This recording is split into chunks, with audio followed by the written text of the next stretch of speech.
Hey everybody, welcome back to another episode of SDRescue, and I am joined live once again by Grayson Fulbright. I'm Austin Fuller, and Grayson's coming to us live from Vietnam, as he always does. He's staying up late for us.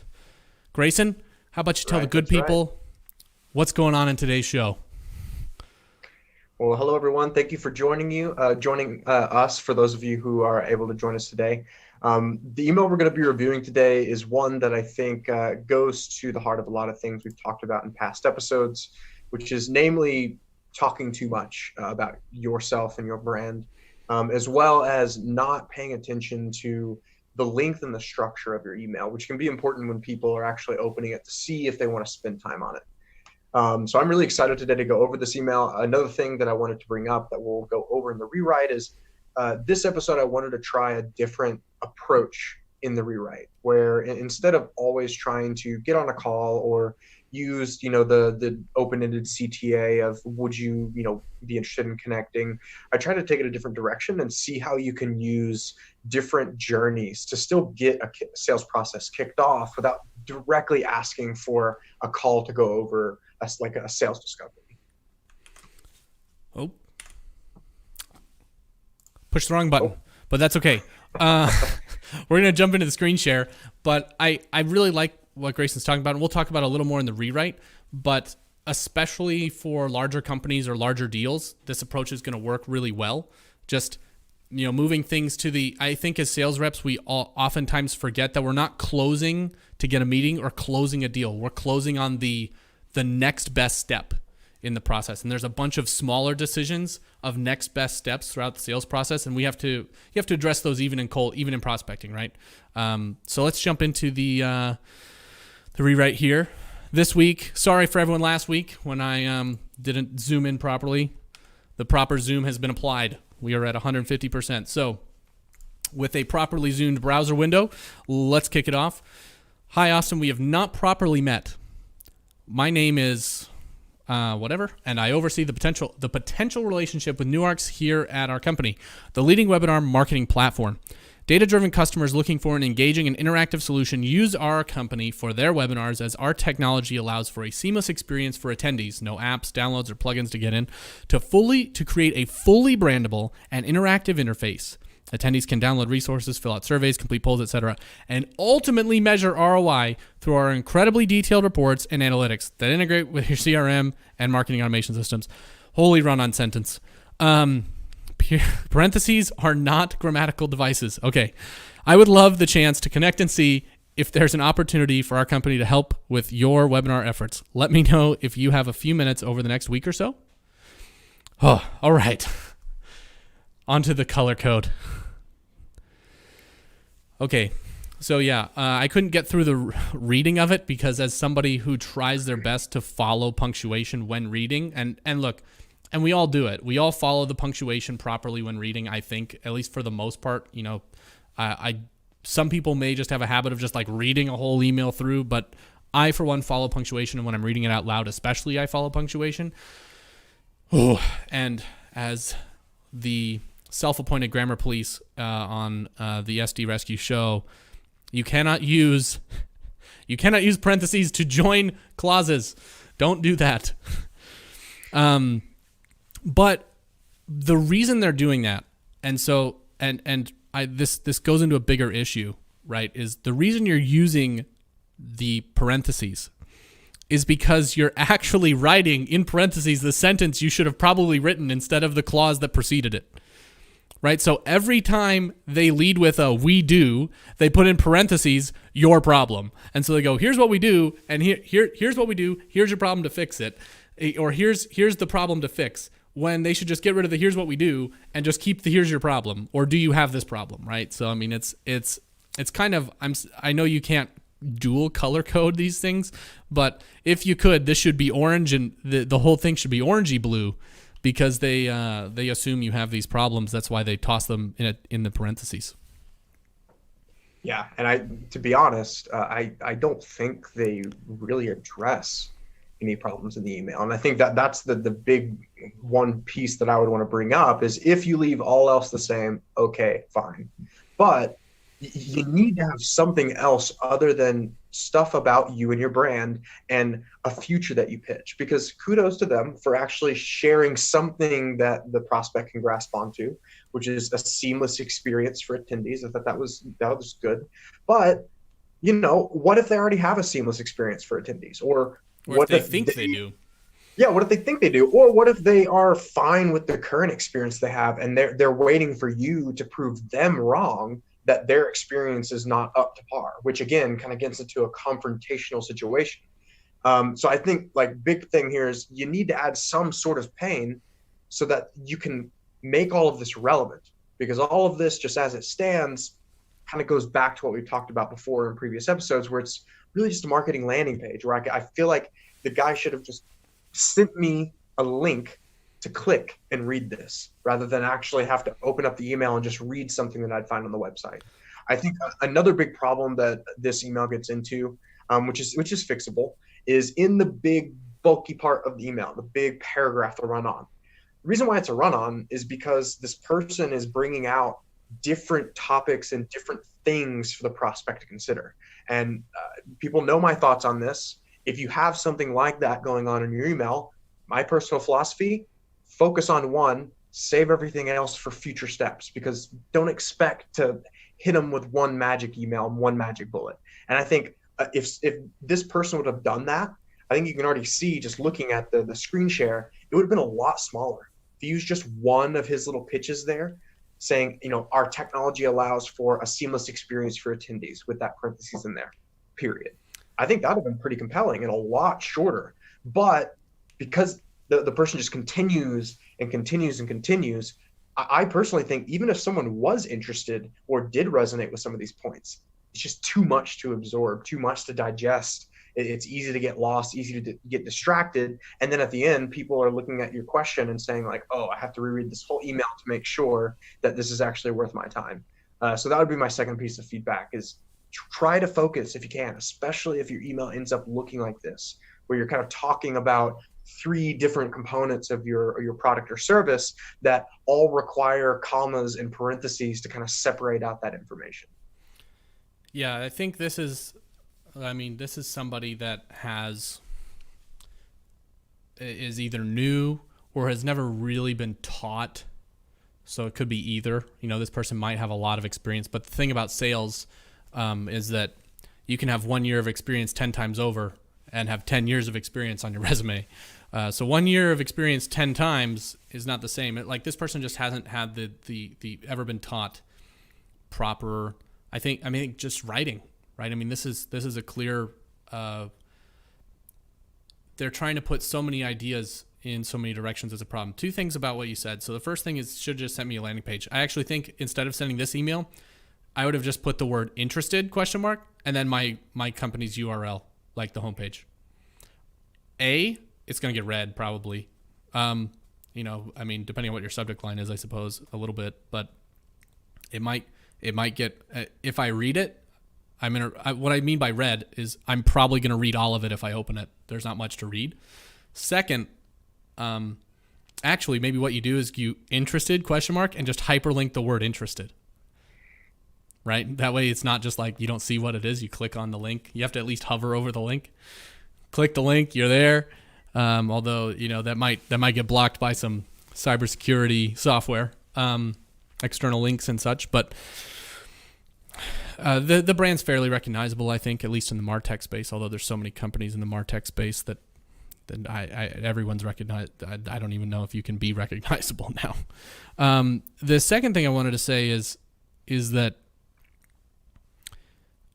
keeping things around one idea is so important, like you said. If you just look, here's one email that could have been 6. Right? I mean, I think we as and this will help segue, I think, more into the rewrite. But we as sellers, especially when we're new, we want to tell everyone all the great things about our product, or the biggest problem, as I don't think people are that excited. I think they are so lost as to understanding what's going on in the prospects world that they try everything in hopes that something resonates. right? If you're inexperienced, if you're unfamiliar, if you don't know what you don't know, throw it all out and see what gets us somebody talking. And that's that's just a really large symptom of somebody, like I said, that's either inexperienced or ignorant, and a degree of both, to, in varying degrees of both. So, I mean, you may have 5 years experience, but if you are, anybody that even starts a new job or goes into a new industry, this is a big challenge. So, throwing everything out there is not a solution. It's not a good path to go, as we see here. If you find yourself using odd grammatical devices like appended parenthesis encased clauses mid-sentence, you have a problem. They also have a blatant disregard for commas, which irks I'm not me. as worried about the grammar. I think what really I just think it's a symptom. I really think that what gets me is they're not trying to go above and beyond really to talk in the prospect's language or talk knowing the prospect's world. I think you made a really good point there, because as you kind of dig into this language and this messaging, right, it's feature speak. It's all like, our tech allows you to do X, Y, Z. Our tech can do X and Y and Z, and here's the things it can do for you, and you push this button and this comes out. And that's not how you talk to a prospect, especially in cold outreach, especially over email, where it's so easy to ignore and filter and neglect. I think if they would have taken this email exactly, keeping all the sentence structure, keeping the same length, and just replaced all this feature speak with some actual either pains, things that people running events experience and don't like, or focus better on these future states that they brought forth. Because I thought it was interesting that they made a pretty good argument that, hey, what is a seamless experience for attendees? Well, no apps, downloads, or plugins to get in, even though they're talking about their product. I think if they're gonna bring about a future state, talk about a future state for the prospect, not a future state of the prospect using your product, because that's a turnoff. I will say, as a callback to episode 1, tip of the hat to somebody saying potential relationship with Newarks. Tip of the hat. Our very first email was somebody who's like, I manage the relationship at Newarks. And I'm like, dude, I never spoken with you. We have no relationship. So tip of the hat.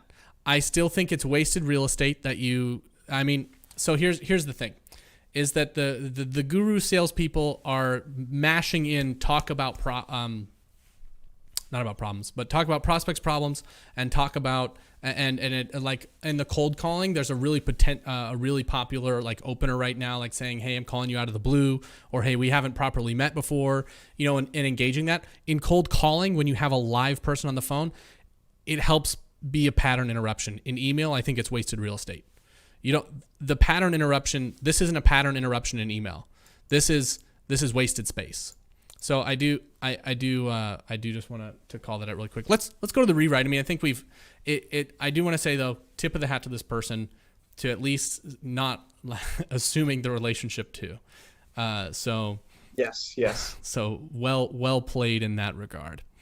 If we go to the new one, oh my goodness, it's so much shorter.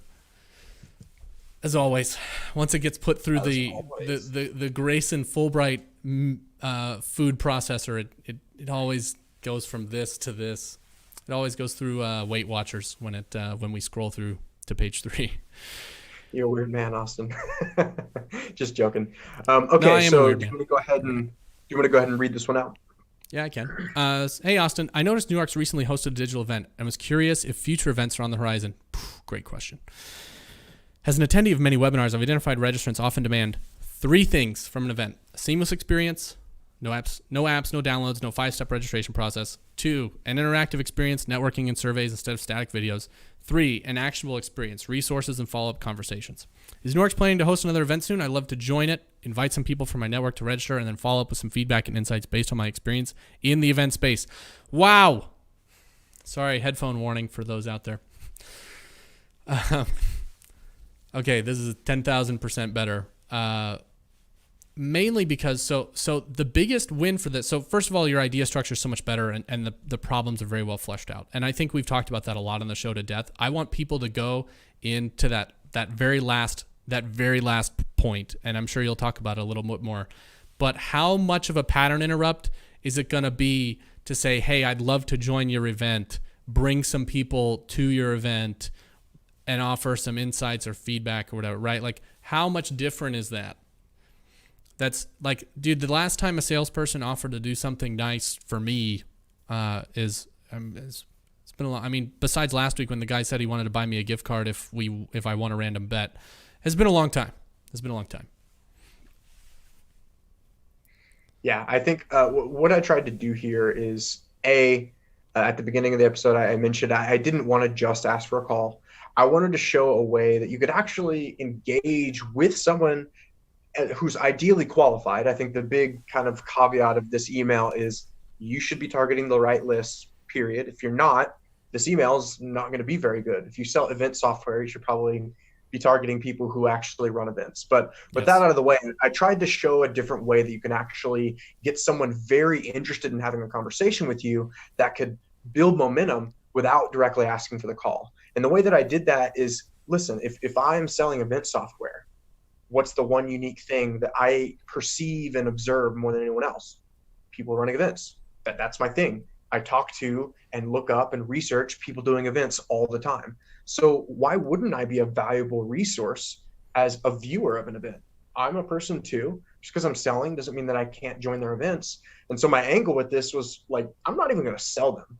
I just want to shout out that they are doing an event and letting them know I'm potentially interested, because who doesn't like an engaged viewer talking about your events? B, I wanted to drop some knowledge and let them know subliminally that I'm an expert in the space by saying, hey, I've done a lot of these and here's some things that I've noticed. But then C, I wanted to wrap back around to the purpose of my email. At the very beginning, I said, hey, I noticed that New Arcs has been running events. So my question at the very end was like, hey, are you going to be running one soon? I'm not trying to sell them. I'm not trying to get their time.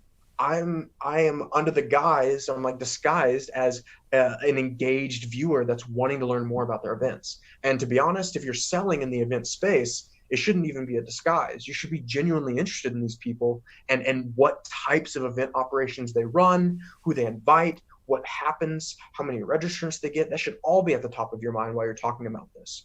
And so I really wanted to come at it at a more informal angle and start a conversation that people would be excited to reply to, but that doesn't necessarily lead to immediately a meeting. I think you mentioned at the very beginning of the episode that, it's all about the next best step. And depending on your industry and depending on the buyer, sometimes the best way to get their attention and the best way to build trust with them is to simply pay attention to what they're doing and either acknowledge it or participate in it. There's nothing that says that you can't. I think the second piece that I did, and I'll turn it over to you, Austin, is I liked what they did, bringing about different product features that they had. And there's nothing wrong with adding extra information, even though it's good to focus. But you don't want to make the information just overwhelming. And so what I did is I tried to tie it to future states. So instead of talking about my product, I'm talking about them and the prospect and saying hey, these are the things that attendees, based on my experience in webinars, are expecting and demanding of people like you. And so that's relevant. And then in parentheses, I get to the point with each future state. I try to just nail it down, give a little blurb, move on. But because I've structured it in this way to where it's just 1, 2, 3, a little blurb, it's very easily digestible. And I think it also allows people to self-identify. In that big email up there, if one of those 3 problems that they brought forward was relevant, they'd have to read through it and get to the thing that's actually resonating with them. But here, people can read the first 2 lines and skip everything else and see actionable experience and say, wow, yeah, that resonates with me. We don't have enough resources for our events, and we don't follow up with the people after the events very well. And that's all I'm caring about. I'm trying to take a lot of information and structure it in a way to where it's easier to absorb and also easier to self-identify on the things that matter to them specifically. Yes, I agree with everything you said. I do. You made some really great points. And I think so. I think it's a great email, especially if you're an SDR out there shooting blind or you're newer in experience. This is going to get you so many more experience, so many more meetings, or at least conversations, right? What's the next best step for an email? A reply. I mean, an open, technically. If you want to get, I know everyone, some cynical guys gonna be like, oh, well, a send? Yes, okay, great. So you hit send. Cool, what's the next best step? Oh, the subject line gets read? Okay, cool. And then they open it? Yes, all right, great. But for you as a salesperson in the sales process, you want them to read it. And you want them to reply. You want them to take action based on your email. And so this does a really good job of doing that as far as taking their massive run-on sentence and making it, hey, here's 3 bullet points, and that's almost verbatim what they wrote. Like, I don't know that you even changed much, right? Like, you took the, hey, the things they were looking for, and then moved, as the problems, and then just copy pasted the stuff in the parentheses down into 1, 2, and 3. Like, literally restructuring and reformatting the email like this, makes it 10 times more readable. 10 times, I would say. Probably 1,000 million times, but I'm going to be conservative and say 10, just because as my eye glances and reads it, like I know where my eye knows where to look. And when you have an inbox and somebody's opening something to figure out what it is, that's what you have to be catering to. You have to be catering to glances. That's all you get if you're playing the cold email game. So first off, your first question is a great hook. It's a great hook. And then from the hook, I can go into the 3 problems, because I'll probably skip the second line. Seamless experience. I can see what that means. And then the bottom part's all value. Like, there's some orange in there, but it's incentive, right? It's all value. And I think that's great. And if you're a full cycle rep, or even an enterprise SDR, and you're trying to get a big meeting, guess what? These Fortune 2000 people have been popping up. The Fortune 2000 decision makers have been popping up left and right on events, right? Left and right. You should probably go into your email sequence already having watched an event. But, if you can go in and hit up an executive assistant or hit up the person directly if they don't have an EA, and say, hey, look, I watched your webinar on this, or your event on this, and you go in with some takeaways, or more importantly than takeaways, questions. If you ask them, hey, I saw your webinar on this and this and this and this, does this mean your company's doing this, like trying to grow? I see, you're talking about this, and it all depends on what's in the webinar, so I can't get too specific. But I mean, just asking questions and being curious in that way. I mean, executives do like one thing all day, and it's they make decisions, and it's almost always because somebody has asked a question that they have to make a decision on, and then they delegate people to go and do, right? Like, that's all they're doing. And so if you're asking genuinely curious questions and that are contextual to what they've done or are doing, you're probably going to get a response. The other thing that's awesome is, and that's why I love is New York's planning to host another event soon? Because I think it's a good question. Like, oh yeah, I am. We're doing an event on this. Come watch. I just think there's so much goodwill in that. And if you're actually genuine, I think it's going to get a lot of responses. But I mean, there's no better way to get inside, to get on the calendar of somebody than by going to somebody, in the Fortune 2000, by going to somebody's executive assistant saying, hey, I saw that Susan gave a webinar on this, and I really like that she said this and this, but I had a question. Is this and this really happening? What's her stance on that? And she's going to go, I don't know. And probably forward your email to Susan to answer the question. Right? And now the email's in front of the executive. Because the way people think like getting past the gatekeeper is like buying them flowers or making friends with them or trying to confuse them or lie to them and make them whatever. No, getting past the gatekeeper is simply that. Like, the gatekeeper isn't deciding. And if the gatekeeper doesn't know the specific the gatekeeper controls just about every element of an executive's life and is, for the most part, like a pseudo executive in that person's place. But typically where the gap is the specific subject matter expertise. They have some, but something really specific, like content they delivered in an article, in a publication, in a blog, in a webinar, and something, they're going to forward that on. And you could get a response. I'm not saying it works every time, but like that, if you're doing really big deals and trying to navigate a Fortune 2000 account, and you're selling event software, you better be watching a lot of events, and you better be asking questions about them and giving feedback. I think, especially where this person's actually trying to probably speak to somebody in marketing, I would be talking to them about their plans and strategy post-COVID about marketing and using that as leverage to get into a meeting. I think people try to sell the meeting by begging for time, when in reality, you should have one or two conversations that build context for why your product, service, etc., is important for what they're trying to accomplish as a company, and then the meeting's already sold. We've talked about, well, let's meet. We've talked about how you're trying to do X and Y this year in marketing and sales, and you want to drive that because people are moving virtual. You want to drive that through webinars and this and this. It sounds like it's a key part of your strategy. Why don't we talk about what your webinar experience should look like? Then you don't even have to tell them their problems. They'll just tell you their problems.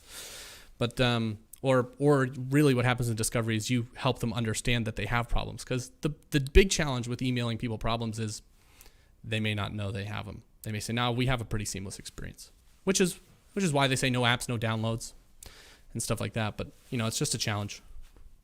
Yeah. And I think you made a really good point there about the importance of context here, and that is something to call out.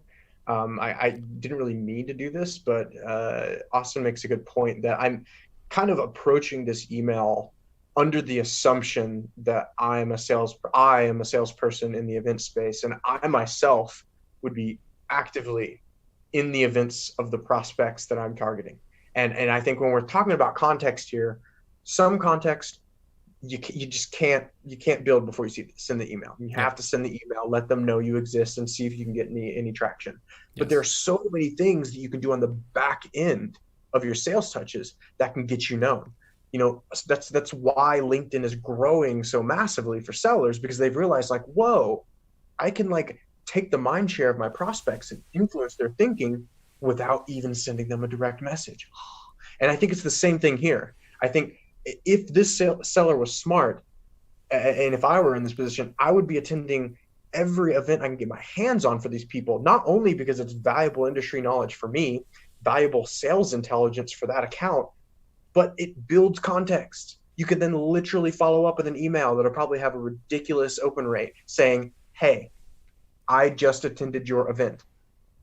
That intro alone is going to get your email open, because if these are the people running events, I'm going to go back to what I said earlier. What do they love more than anything else? Engaged viewers who love to consume their content. And so I think that context is so important, and it's hard to talk about because of the nuances of different industries, different types of buyers, different products and services. But I think this is a good example of how context gets built. If you can come off as somebody who is actually experienced in your space, that's one thing. But if you can actually have that experience and actually be out there in the world doing it and attending events, people are going to read this email and already know who you are, and probably read that second line and say, haha, yes, you do. And that's when you've built great context. Yeah, I think if I get an email that says questions on, and then it's the title of the webinar that I spent. So I was the one who put our 2 webinars together. I was the person who headed that initiative up. And if I had questions on whatever the title of the webinar is, I'm going to open the email. That's something I put a lot of hours in, right? Finding I emailed, we're in the quick service restaurant space. I emailed every major person at 10 different, well, not 10, but there's 5 or 6 really big companies trying to get guests. I probably spent 40 hours trying to get guests. And it took me the 40 hours to get one guest for the webinars. So I put a lot of time and effort in. I was really proud of it. We got a really, I don't want to say super prolific, but pretty prolific person for our webinar in our industry. And it was awesome. It was a really good webinar. We've used that in sales, and people have replied back in our, when we just send them to customers or whatever, they're like, oh, yeah, that was really good content. We really like that. And I'm pretty proud of it. So if somebody sends me an email with the subject line, question about this or something with that references that webinar, I'm going to open the email. I care about it too much. So that's a smaller company tactic. Some Fortune 2000 executive probably won't have personally, but they'll be invested in the content that they presented in their webinar if they were the guest, right? Very vested. True. So you're gonna get responses. But I think this is a really great email of showing, hey, here's, if you have no because remember, it's not fair to you. You don't have context. You can't go and get that stuff. So our advice giving to people, this is the bare minimum of where you could go without any context. And it's already 10 times more contextual, right? Without any context for going and actually being this salesperson. And this is a great email to send. If you have your manager on your back and you're trying to get new meetings this week, and and you're going to start going to events and building context, send this email, start building context and building pipeline right now as an SDR or as a salesperson. Because there's already tons more context in here. Look, you talk about their webinar. I mean, and again, I think, you can't have context. So if you put, instead of Newark's recently hosted a digital event, I would say, hey, I saw title of webinar, right? Even better, yeah. Yeah, but again, you can't do that. So this hopefully you would do that as a natural evolution as a seller and be like, oh yeah, I'll just put the name of their webinar in. There's so much like this email that you wrote is in the top half and the bottom is already super contextual of their life that you're probably going to get. You'll get infinitely more replies than this. Like, no offense. It's just, this isn't contextual. This shows, hey, you care about me. Right down here is a ton of value for me. And up here, it shows that you like, even the fact that even though you couldn't call out a specific event, the fact that you saw that we did an event already makes you more contextual than most salespeople reaching out to me. It's 12, sorry. No worries. Awesome. So it looks like it is at the top of the hour. Thank you for everyone who joined us today. Couple things to note before we sign off. We do have an event coming up for SDRev that'll be in early November called Steal These Ideas. We'll be going over some real prospecting strategies that are working for people in today's outbound world. 2, make sure to join our Slack group if you haven't already. SDRev has over 100 members so far, and we're really just focused on creating conversations and creating opportunities for people to network. Finally, I do want to say that if you haven't subscribed already, please do so. We'll be doing these every week, every Monday from 11:30 a.m. Eastern Time to 12 p.m. Eastern Time. So if you enjoyed this video, please hit like and subscribe, share with your friends, and we look forward to seeing you next week. Thanks, everybody.